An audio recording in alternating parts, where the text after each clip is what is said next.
求超生了死，尽毕生之力苦修苦行，仍难以访得名师达成心愿。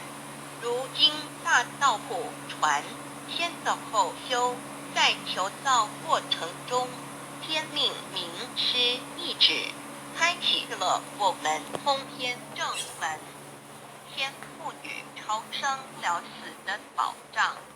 我们得道以后，认识了真我，以真我为主宰，远离邪心妄念，让我们的心念、言语、行为，无论待人处事，皆合于良知。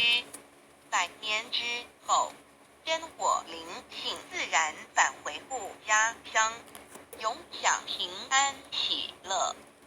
4成圣成贤求道，也就是为我们种下一个成圣成贤的正因道种。只要我们以智慧慈悲心静灌溉它，它必然萌芽开花结果。在此功利主义弥漫的黑暗时代，大道乃是光明的灯塔。求道修道，不仅让我们能够独善其身，更使我们有机会可以兼善天下。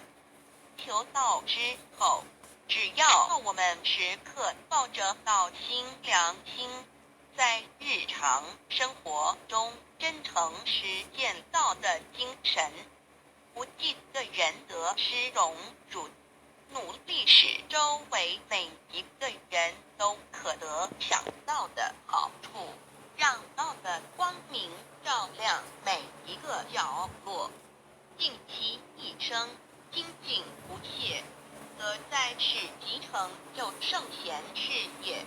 归天之后，必证圣贤果位无疑。先天大道的宝贵就是天道。